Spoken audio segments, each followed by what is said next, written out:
Thank you for plugging into this Family Life News podcast, streaming issues-driven, family-focused news.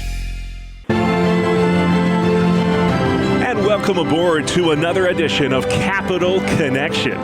Fridays during the Noon Report, we give you direct connection to what's happening in Albany and Harrisburg with the experts on the issues at the state capitals. They are this week Jason McGuire of New Yorkers for Constitutional Freedoms and Dan Bartkowiak at the Pennsylvania Family Institute. Jason, I will begin with you. Some have called this the most egregious affront to religious freedom this country has ever seen.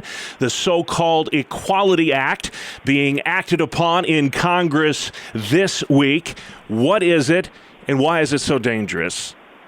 Yeah, I would agree with that sentiment. Some refer to it as the Inequality Act because of the way it discriminates against not only women, but also people of faith. There's been a lot of talk with the Equality Act regarding what it would do by adding sexual orientation and gender identity to civil rights protections, that it would really permanently change women's sports and scholarships. But it goes far worse than that. And an issue, for example, of pro-life conscience protections would be negated under this legislation. There's far-reaching implications, and people of faith would not even have a Religious Freedom Restoration Act defense under this legislation. So it is egregious, and it needs to be defeated. Of course, this rewrites the landmark Civil Rights Act to include expanded protections for the LGBT community. Dan, what most concerns you about this legislation? Well, I think the more I look into it, the more far-reaching it is. I mean, the trampling of religious freedom, the expansion of abortion, and exactly what Jason's saying, the really crushing of women's rights, and the concern of RFRA. You know, we have federal laws in place that tried to give some protections to religious entities, churches, and ministries, and that even just takes that away. It is just completely far-reaching, and it's something, I can't think of another piece of legislation that would be more important for people to contact right now, their elected officials, than this so-called Equality Act. Of course, it would take 60 votes in the Senate to pass. Looks like it could pass the House as we speak. That vote has not yet happened, but if it passes the House, have to go to the Senate, would need 60 votes there for passage. All right, let's jump into the latest on the Andrew Cuomo scandals now. Queens Democrat Ron Kim held a rally this week, a Hold Cuomo Accountable rally, to really draw attention, hold his feet to the fire when it comes to this nursing home scandal.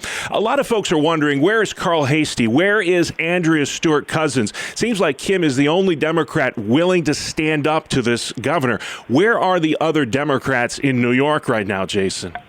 Yeah, that's a question that a lot of people are asking because, you know, at the core, you do have these individual members in the Democratic Party that are standing up, and Ron Kim has certainly been the strongest voice, but the leadership is not. I think what's happening is you realize that as legislative leaders, you're going to have to sit as three people in the room with Governor Cuomo and hash out a budget, and so they're trying to play nice. But with the issues that are going on, the people are demanding answers, and there's coming a point where legislative leadership is going to have to stand up to the governor. Quick follow-up on this. New information this week. Kim says that the for-profit nursing homes, which gave more than $1 million to the Democratic Party, actually wrote the provision in the law that shields these facilities from liability. Kim called it a license to kill. Is there any investigative effort on that front at this point? Well, nothing, there's been talk of investigation, but nothing is formally happening. Now, we don't know what's going on with subpoenas behind the scenes, but nothing publicly is released at this point. And it's not just that issue, though. It really goes deeper. You may remember that during this whole pandemic, Governor Cuomo essentially had hospital executives in the room that were cutting the policy when the medical experts had to leave. So business administrators were heavily involved, and they were financing of campaign donations. That's a problem with the Cuomo administration. Unbelievable. Well, the nursing home story doesn't stop in New York. In Pennsylvania, Dan, several Republicans have asked that the Attorney General Josh Shapiro investigate nursing home deaths there as well. They're concerned Governor Wolf may be underreporting deaths, like what's happened in New York.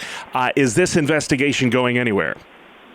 Well, it certainly should be. I mean, too many families know, but over 10,000 seniors, grandmothers and grandfathers have died in Pennsylvania nursing homes, many alone and away from families. The ARP showed Pennsylvania has double the death rate as New York. I mean, the question shouldn't be, should an investigation begin? But, why have we not investigated this already to the fullest extent? So, absolutely, this should be happening, and Pennsylvanians should demand transparency and a full investigation. All right, let's talk about some of the other issues below the fold, as they say in the news biz. This is really interesting, Jason. Paid surrogacy now legal in New York. That law took effect this month. Rent a womb legislation now reality. Your thoughts on that effort and maybe some of the unforeseen consequences of it? Yeah, we're deeply troubled by this now law. We certainly opposed it when it was legislation. Now the Governor Cuomo signed it into law. We're just bothered by it in multiple levels. One, we think it exploits women. Essentially, you have women, you are renting their wombs, you're allowing them to serve as incubators, if you will, for babies that are bought and sold. And so it's a problem that it's exploiting women. It's a problem that it's exploiting children. New York State should not be commodifying and buying and selling of babies, and yet that's exactly what is happening under Andrew Cuomo's signature regarding this surrogacy law. All right. When Pennsylvania voters head to the polls from the May primary, Dan, they are going to decide whether or not to rein in Governor Wolf's pandemic powers. That's going to be a key reason a lot of folks go to the polls. But the state GOP says that the governor is intentionally trying to sabotage those ballot questions. Explain what's going on here. Oh, absolutely. The wording of the question that will be on the May ballot is clearly slanted to encourage voters to vote one way. I mean, he talks about the language power of the General Assembly to unilaterally terminate or extend the declaration. I mean, that's not true. You have to work in concert with the executive branch. The one that really gets me is the wording saying eliminate the checks and balances. I mean, there's no checks and balances right now to eliminate. Our governor is acting with totalitarian rule in his disaster emergency declaration. So right now, we don't have checks and balances. So to say that it would eliminate it is just a complete farce of government and just showing his hand on what voters should do. So hopefully voters will be educated in May to fully understand what this really ballot question will do. Yeah, another scandal facing the governor of New York, the Lindsey Boylan story, the former aide, and we won't get into the salacious details of it, but this is the same governor, Jason, who said that Supreme Court Justice Brett Kavanaugh should take a lie detector test. How much damage will this story do to the governor, considering the fact that he's already facing this nursing home crisis? Well, it's early in the news cycle, if you will, so it remains to be seen how many legs this story is going to have and where it's going to go. But this is a story that first popped some months ago, did not get a lot of credibility as there was not a lot of detail to the story, and now the details are coming out, which gives us some credibility. And when you add this story to the just the pile of scandals that are starting to come out of the second floor in Albany, New York, well, that's going to become very problematic for a governor who's seeking a fourth term in that office. Of course, the governor, through his press secretary, denying these latest accusations from Miss Boylan. Hopefully, the truth will come out. Finally, one more issue, Dan, and that is adult use marijuana. A bipartisan bill was announced this week. Dan Laughlin of Erie and Sharif Street of Philadelphia put forth their measure. A lot of folks are scratching their heads on this one, saying, Pennsylvania already has one of the worst records when it comes to drug overdoses. You pile that on top of the fact that we're in the middle of a pandemic here.